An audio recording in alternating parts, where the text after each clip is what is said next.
Good morning. Now we're at the Quezon City Hall to ambush an interview to any elected public official here in Quezon City.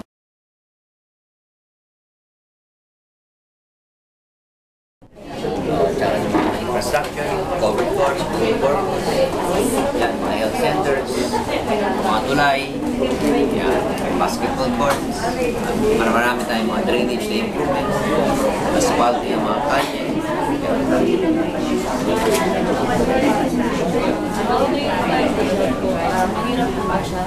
Hindi naman, basta hilig mo at saka mga sarili ng tao. Basta yung intention may mga sa bayan, madali lang.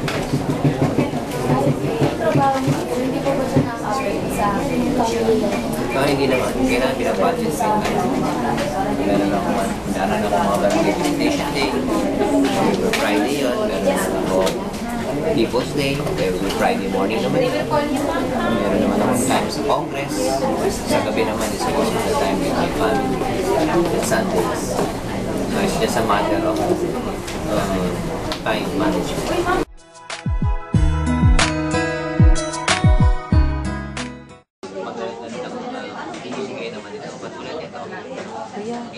Tulong naman, kailangan namin ng video. Ano ba ito? Ano ko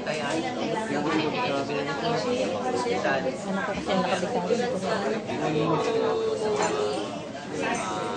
nasa ospital, financial assistance sa kanila, bibigay kami ng tulong sa mga scholars namin, saka yung mga training sa test namin.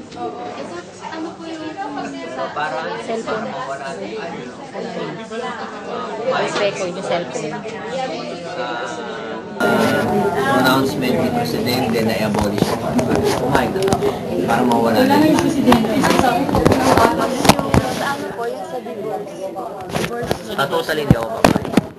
Paano po yung iba po na gusto pong ano po yung isa batas po yung divorce? Hindi naman karapat dapat yun, siyempre. Dahil kung ano ang pinagsama ng ating Panginoon, dapat hindi natin pinaghihiwalayan. Diba? So ano naman po sir, yung para sa inyo po, ano naman po yung mga klase ng good leader ng bansa? Ano po yung ma-advise ko sa akin? Hard work and perseverance. Kailangan mahal nyo yung trabaho. No? Na masipag kayo, hindi lamang eleksyon. Masipag kayo kahit after election, pinakamahirap. Yun.